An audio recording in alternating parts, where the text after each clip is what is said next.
Um, Thank you for the opportunity. I've already told you that twice already. I give honor to Brother Warren. I give honor to Brother Calvin, Brother Elder Palmer, whichever one. I'm excited to be here today. And I struggled. I struggled for 2 weeks because I was like, God, this is my first time. This is my first time being away from home and bringing a word to somebody. I said, God, it's got to be perfect.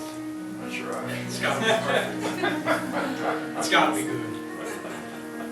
Help me preach fire. And then I realized it's not about the fiery message. That's right. It's not always about how deep you can teach, but it's about an anointing. It's about a willingness to minister. That's right. And you see, that fits perfectly along with what I want to preach about tonight. My title is A Battle with the Human Mind. And my scripture text is going to come from Revelation 3 and 15. And if you can't find Revelation, I'm going to give you some help. It's the very last book.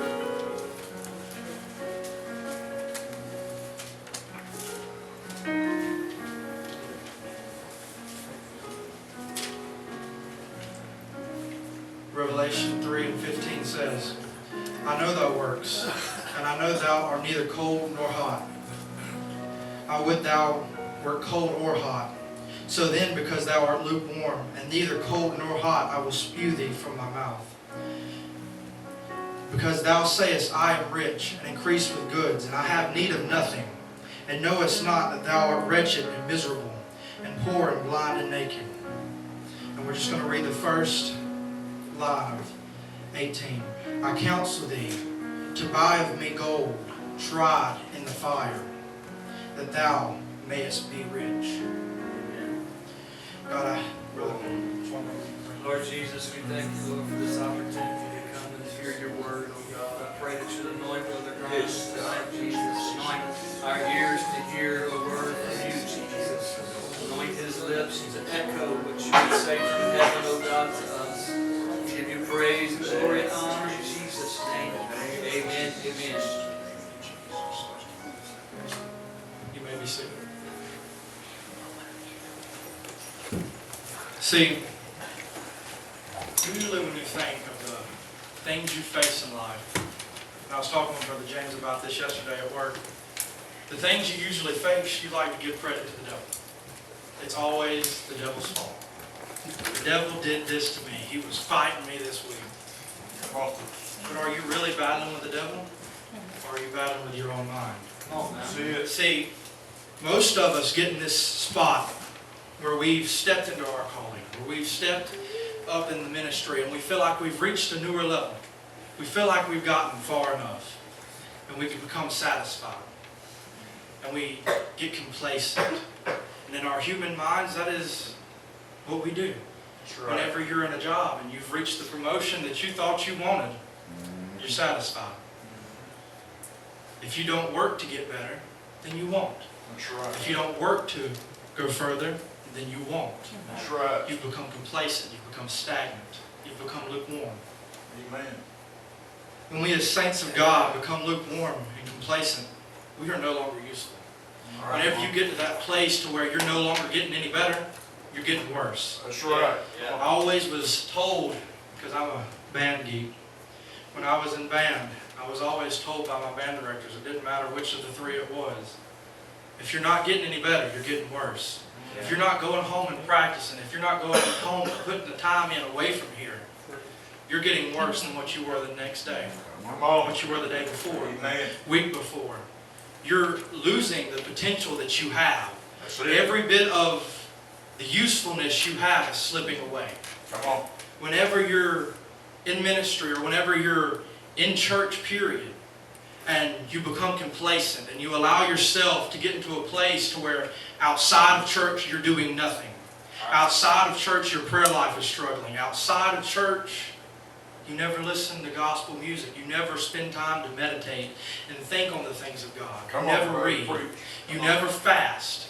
Come on. You become complacent. That's it. You become lukewarm. That's And right. You lose every bit of your potential in God, and you become stagnant. Who's ever drunk stagnant water? Who's been brave enough? Pond water. It's nasty. You see, when you get to that place and you're just that stagnant pond, nobody wants to receive from you. That's right. Nobody wants to hear or take in of you, Come of on, your man. spirit, because your spirit becomes like that pond. That's right. It overgrows, it gets nasty, it carries diseases. Come on. It's no longer cleaning. When a river's running, I don't know how much in between it takes for it to clean, but every so often a river cleans itself. The water in the rocks, with it moving over, it catches the bacteria and it keeps the bacteria on the rocks. That's why if you ever go walk in a river, there's some slippery rocks and there's some clean rocks, because the clean rocks are what's there when the river's going clean, and then those slimery rocks is what's picking it up. Come on. See, when you're moving, all that nastiness that you absorb and you get caught on you, that all gets taken off by God. He's like, well, you keep on moving. That doesn't matter. Those mistakes that you've made, those slip-ups you had, that doesn't matter. That's in the past. That's right. That's in those rocks upstream. Yeah, come on. You're going down. You're going downstream. You're moving. That's But right. whenever you become still and you become stagnant, you turn into a pond. Yeah. You start to overgrow. You get life in you that you don't want. Yeah. How many Right. people want a frog living on you? How many people want fish swimming around your head every day? No. We don't need to be ponds. We don't need to be spiritual ponds in God. That's it, brother. We need to be like a spiritual river. We need to be flowing. Yes. The Bible doesn't say out of their mouths will just, in their mouths sit living water. Living water doesn't sit, because if it's living, it's moving. Yeah. If Come on. you're Come alive, on. you move. Yeah. You don't stop moving Come on. till Come you're on. dead. Yeah. If you don't move, you are dead. Yeah. That's why it's called a dead, stagnant pond. Come on. You never refer to a pond as living water. That's right. And for it to be living water, and for it to be fruitful, and to be able to minister to somebody, it has to be living, flowing water. Right. Come It has on. to be clean. It has to be able to reach to somebody Yeah. and minister to them. Amen. And see, in our own carnal minds, we get stagnant and we get satisfied with where we're at. Well, I'm preaching now. That's okay. I'm doing good. I don't have to do any of that other stuff that I thought I wanted to do. That was just me. That wasn't God. God just wants me to preach. God just wants me to play the drums. God just wants me to sing. He just wants me to be a prayer warrior. He just wants me to come up here early, 30 minutes before church, and pray. That's my only calling. That's all I have to do. Come on. Well, I remember my first message. I preached this, and it was a lesson to me. The calls of God. Because you never just get one call. There's multiple. Yeah. If you're called to be a preacher, you're called to evangelize in the streets like Brother James says it. That's right. If you're called to the music team, you're called to work the altars. That's If right. you're called to be a prayer warrior, you could be called to music. You could be called to these many different things. And sometimes it's not just two. Sometimes there's people that work in all of it. That's And right. because you can work in all of it, you will be used in all of it. That's right. And sometimes, when you don't feel particularly comfortable with something and pastor asks you to, and says, hey, can you do this for me? Oh, well, I don't really feel the call to do that. If pastor says, hey, will you do this for me? You're called to it. If pastor comes to you after church and says, hey, we really need the bathrooms cleaned. Yeah. Come on. You're called to clean the bathrooms. That's right. At least until pastor says you don't have to clean the bathrooms no more. Amen? I mean, come on now. That's right. God's never going to tell him to ask you to do something Come that on. you are not capable to do, Amen. that you haven't been gifted to do.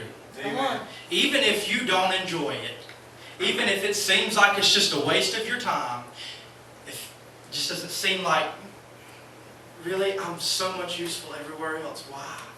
Why this? Come on. Why here? Why now? You've become complacent. You've become stagnant. You've spiritually on your path to death. That's right. You've stopped growing. You've stopped learning, because when you're growing and learning, sometimes you're not always at the pulpit. That's right. Sometimes you're not always behind a piano or a drum set or behind a microphone. Sometimes you're not always working the altars. Sometimes your call is to scrub a toilet. Sometimes your call is to cut the grass. Come on. And once we realize that and start to move and to expand and grow in God, you'll notice that your ministry grows. That's Your right. pulpit ministry will grow. Your music ministry will grow. Your outreach will grow. You'll suddenly find yourself with the ability to teach a Bible study when you could never teach anything before. That's right.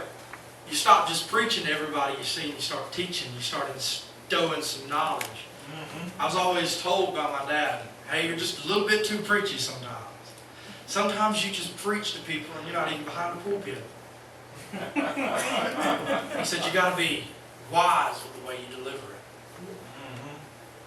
I was like, Dad, I'm called to preach. You know, I'm going to be preachy. That's just the way I am. He said, no, son. He said, you're not just called to preach. He said, you're called to ministry. He said, when you're called to minister, there's different deliveries. There's different ways. That's right. There's different ways people receive and learn. There's different way they absorb things. Right. Sometimes you're not going to preach fire to somebody and then get the Holy Ghost or get understanding. Sometimes it's that one-on-one time that you got to sit down, you got to explain things, you got to Right. show it. But then there's some people that don't get it that way That's right. because they'll get bored. You got to get some people excited and get on fire, and you got to have that fiery preaching. That's right. That's why usually you see pastors that can work in all of them. The pastor can be fire in one service and he's slow and quiet the next. Because he understands that you have to be moving, that you have to be changing, you have to be bendable and stretchable to the way God wants to use you. You have to be that tool. You have to be able to be used outside of the music. You have to be used outside of the pulpit. You got to be used on the streets. You got to be used out here in the altars.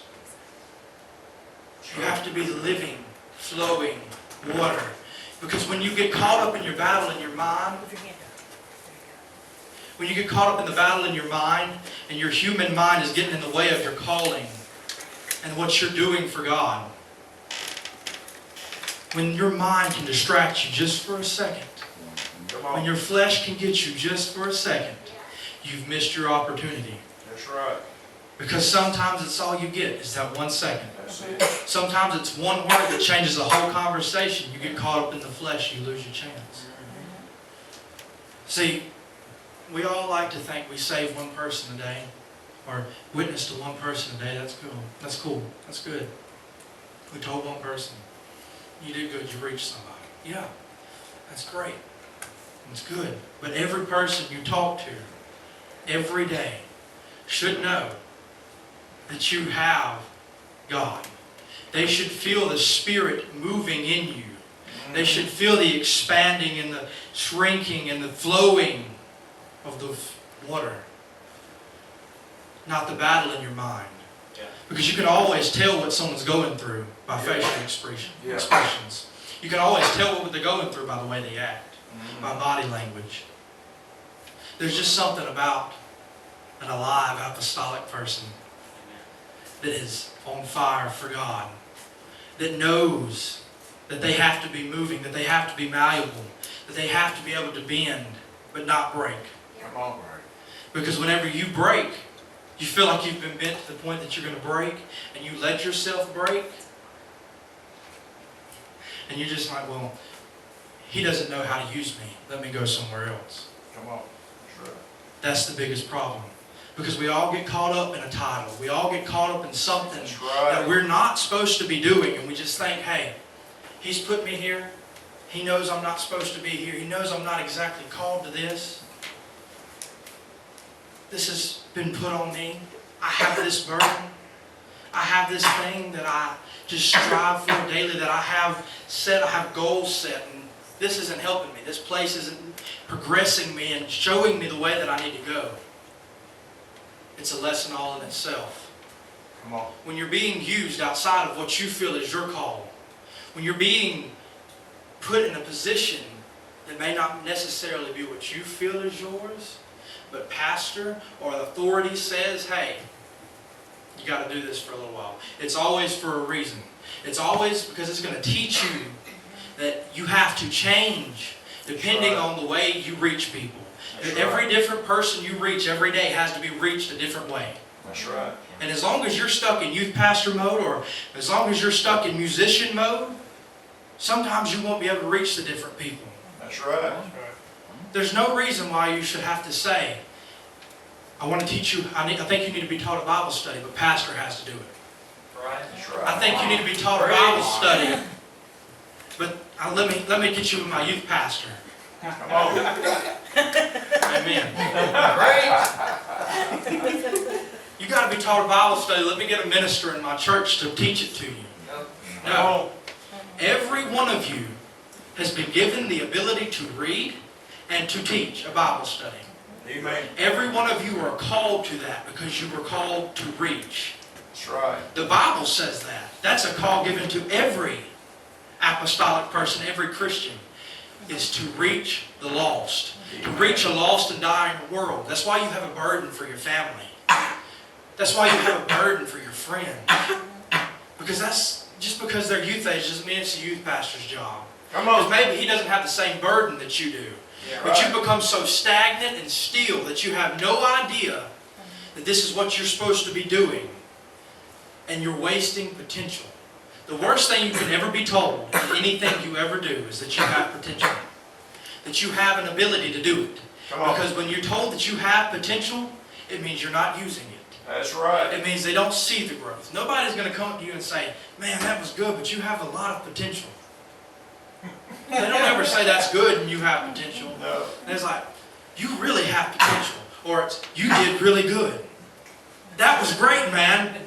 But you can do some more. Yeah, you can do some more. You can always do some more. But whenever you're doing more and you're growing, they're going to focus on what you grew with because they're going to encourage you to grow more. That's the way things work. Nobody's going to try to undercut you when you're growing. Come on. And if they do, it's not of God. Amen. If anybody ever tries to hinder you and tell you that you did a bad job or that you was out of the will of God and you was not, and it's not your pastor or if it's not authority over you, you better check with pastor. That's You right. better check with somebody that's an authority of you.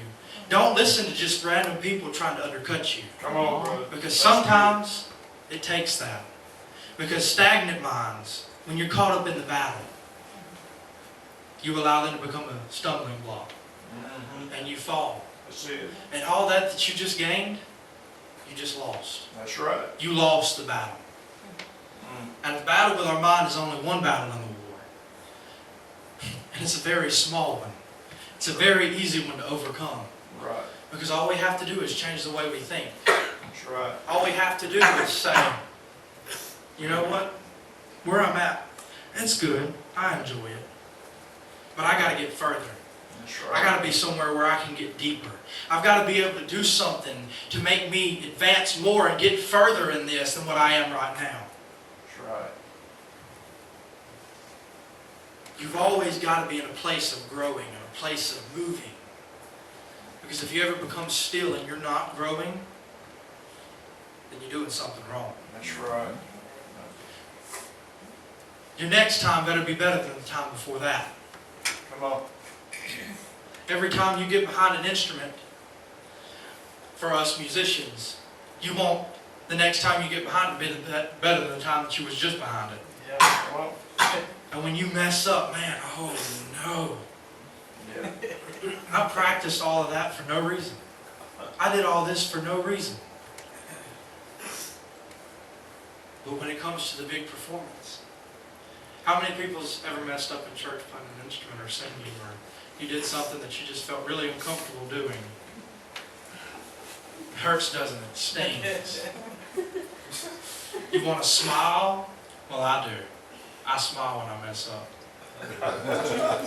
I'll start laughing. Start wiping the sweat from my head. But the slip-ups don't matter. Because nobody's ever going to say, hey, man, you messed up. You messed up that one song. But you did great on the other ones. You just messed up that one. That's right. They're going to be like, dude, that was awesome. That was great. You were amazing. I have people, these new people started coming to our church recently. And it's like, man, you can really play the drums. I'm like, yeah. And it's like, who taught you? I don't know. It was Jesus. Because I mean, then to them, they're like, oh man, this guy, he's got to be good at this. He's got to have been taught. Now, if you ask me, I don't think I'm that great. Y'all ask me to come play sometimes. But You could beat you on our team.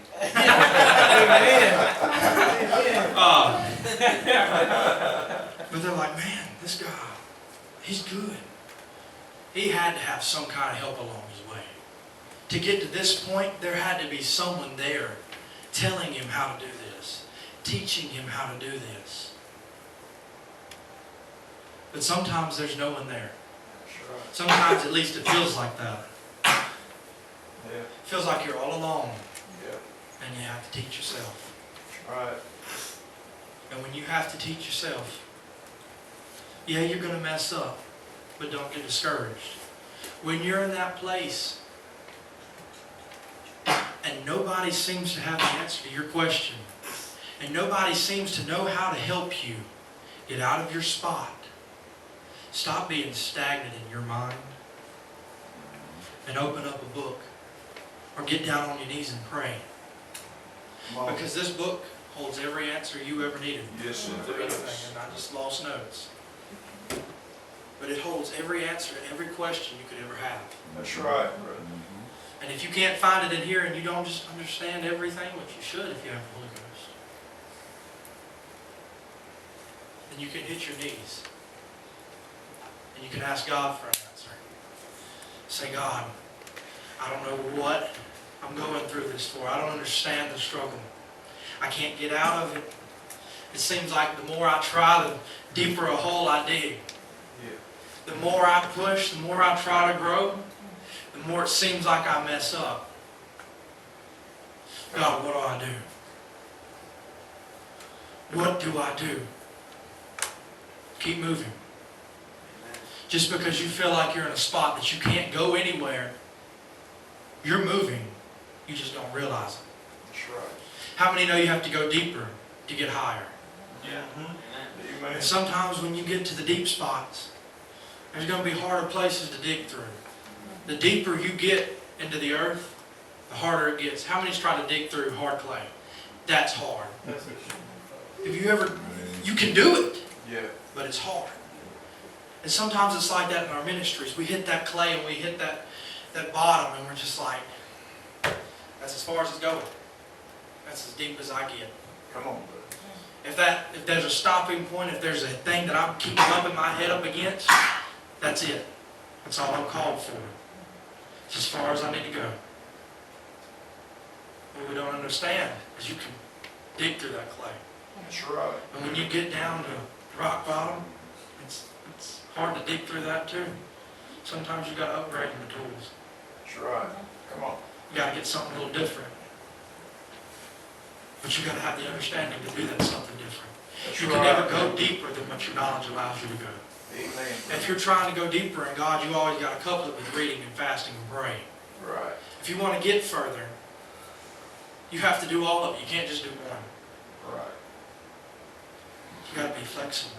You can't Amen. be stagnant. Amen. You can't be just closed off to one thing because that's not what you feel like you're called to do. Maybe He's asking you to do that for a time because there's somebody that needs to be reached that only you can reach. Come on. That's right. Maybe that's the only way that someone can get saved. Or maybe the person that was filling that spot needed to take a break. Maybe they needed some help. That's right. If you get asked to help with the youth, don't complain about working with the youth. If you get asked to help with the kids, or if pastor decides that it's time to have a daycare for service, we just started ours, especially on Wednesday nights, because we have a bunch of babies. If pastor says, we need someone to run a nursery on Wednesday nights. Who wants to do it? And nobody raises their hand. And then he walks up to you after he's asked that and says, "You mind doing this for me?"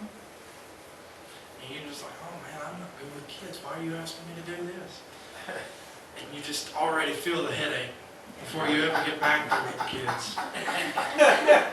Glory. That lesson's patience. Spoiler alert.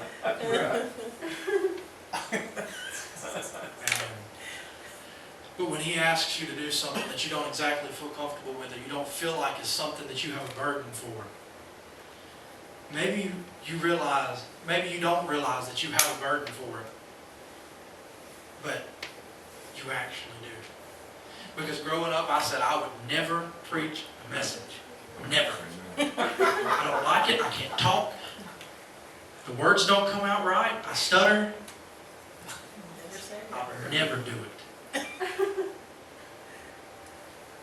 I guess this is what you call preaching. Because I had closed myself off and said, you know what, music ministry is good enough for me. Maybe I can teach some Sunday school lessons. Maybe that'd be enough. And I never felt a burden to preach. Never. Not until so precious when we're asleep. I don't wake up though.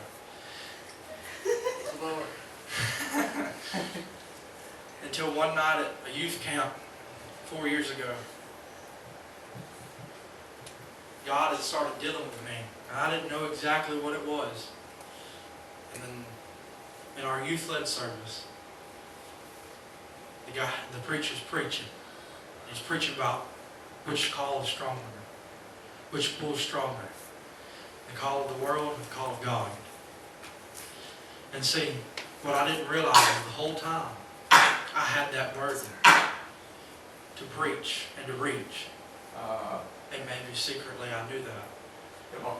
But my mind had closed off that possibility because I didn't think I was a good public speaker. I didn't think I could get up in front of people. Come on. And then altar call that night. Up there praying. This done got out of my mind, you know. Well, maybe that was just a thought. This guy comes up to me. He looks me dead in the eye. I've never seen this guy before. He said, God has sent me to pray with you. I don't know what it's about. I don't know what you're dealing with. I don't know what is going on. He said, but God wants me to pray for you. He said, you're going to receive understanding. I said, okay. Thank God, what's going on? It's like, yeah, you can pray for me. So we started praying. And as soon as his hand touched my head, and he started praying, and he started speaking in tongues, I felt it. I felt a fire, a drawing, a burden just grow inside of me that I knew had always been there. I just wanted to hide it because I was scared. Come on. I was scared to grow. I was scared to move. And sometimes that's our problem. That's why we get complacent, because we're scared of what we're going to have to give up. We're scared of the things that we're going to have to go through, the things that we're going to have to face. Sometimes we're scared to dig a little bit deeper because of the things that's down there. Come on, We're brother. scared of what's going to be revealed. We're scared of what we're going to have to do, what we're going to have to go through. Trials should never scare you because God is always with you. Amen. You should never fear tomorrow, because when you wake up tomorrow, God's already predestined everything that you're supposed to do as long as you Yes. get up Amen. and put the armor on and say, God, I'm living for you today. That's right. Every person you run into is predestined. Yes. Every person that comes up to you and asks you, you're Pentecostal, aren't you? You're apostolic, aren't you? Well, they won't ask you if you're apostolic. They'll probably ask you if you're apostolic. Apocalyptic. It'll be Pentecostal or you're United Pentecostal, right? That's what they say in Greene County. You're United Pentecostal, right? Yes. Yeah. They asked you that question for a reason. And that's probably the question that scares everybody the most.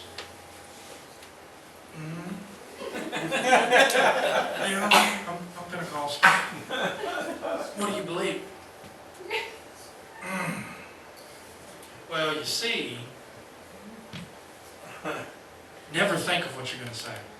Because as soon as God presents the opportunity, the words will flow. That's right. Every time you open up your mouth and you're thinking, God, help me reach this person. Help me to be able to say something, just one thing that kind of hooks in their mind so they want more.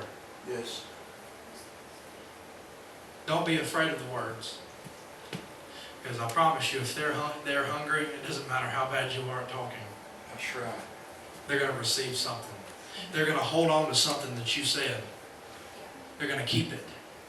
And they keep it longer than what you realize. Amen. We've got to get out of our stagnant place. We've got to be able to move. Yes. In our minds and in our hearts and in our souls, we've got to be moving. We've got to be alive. Stop blocking off things that you don't think is possible because you don't think you're qualified. God doesn't call the qualified. He qualifies the called. Amen.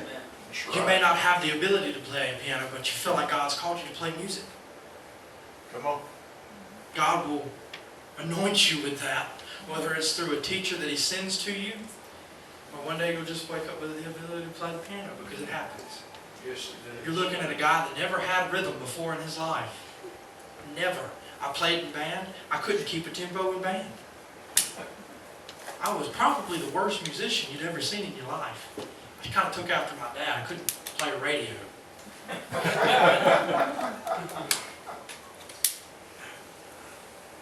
And just one Wednesday night, my mom looked at me, and I'd always wanted to play the drums. I just absolutely loved the way they sounded. Getting up behind them and banging on them. I had drum sets as a kid. Never could do anything with them as long as my parents tried to show me. Mostly my mom.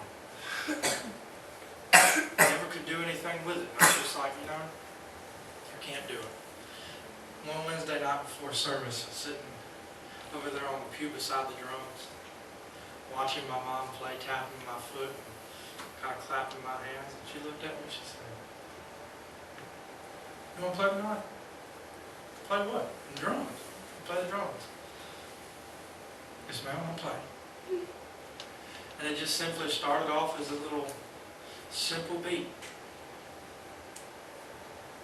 But you got to be willing. That's right. When that time comes and that opportunity opens up, you got to be willing. You may not feel like you have the ability, or you're just this great speaker, or you're just this great drum player. But that opportunity opens up. You got to be willing. And as long as you're willing, you have nothing to worry about. Amen. That's Because right. God will carry you the rest of the way. Yes. Amen. Now, I believe if I would have tried to stop drumming for God, and I would have decided to do something else and start playing for some worldly band, I promise you I could not play a lick. That's right. If I ever tried to do that, I believe God would strip every bit of ability He had from me, because it's all God. That's right. Everything that you see, especially with people that's in ministry and preaching, you don't know what they were like before they got into this. That's right. Because me, I would take zeros on class presentations. I couldn't speak. I couldn't even stand up behind this pulpit when they said, "It's your turn for your group." "No, stay back here." "I'll take it." Come on. And I can't tell you how many times I've come this close to failing a class because I wouldn't do spoken presentations. And now you get me up here and you can't get me to be quiet. Because I've got that fire, I've got that zeal, I want to do this. This is a desire that I have because I know that I've been called. I know that as long as I do this, no matter what it sounds like, no matter what anybody thinks about what I'm doing, Come on. God is pleased. That's it. Because I'm willing and I'm able to get up here and run my mouth and let Him speak through me, because the words aren't mine. That's it, bro. That's But you right. got to be willing. That's right. You can't stay stagnant. Amen. The burden is there. I don't know who I'm talking to, but I'm talking to somebody. I don't know who you are, but the burden is there. But you're so scared to do it because you don't feel like you're qualified. You don't feel like you have that ability. Don't be. Because me, I'm nothing. I'm nothing. Without God, you may say that this guy's got the words. He's tugging on me. I feel it. But that tug's not me. That's not my ability. That's I right. can't read your mind and tell you what's going on. But God has given you this opportunity, and He's put this burden on you because you were meant to do this. That's right. Whatever it is, I don't know what the situation is. But there's a burden, and there's a pull to do it. Don't be scared. Amen. Whether it's to speak, open your mouth and speak. He'll provide the words. Whether it's to play an instrument, He'll provide the ability. That's right, brother. Whether it's to reach your friends, He'll give you the opportunity. That's right. Don't be scared. Don't hold anything back, because the second you start to hold something back, that's your death. You've been signed your own death warrant. Come on. Because He's not going to ask for it all at one time. But slowly He asks for more and more and more. And He pulls on you just a little deeper. And He's going to call for more of you, more sacrifice, more time. You may be new in church and you don't know really what it is, really what you believe yet. But if you're willing and you have that burden, God will bless your fruits. That's right. He will bless the things that you do, just for the opportunities you take and the willingness you have. That's right. Could we just pray? God, in the name of Jesus, I ask for your precious name. Thank you, Lord. I ask you, Thank you. Lord Jesus, you see this person. We're asking you to touch us. Thank you. Oh, in the name of the Lord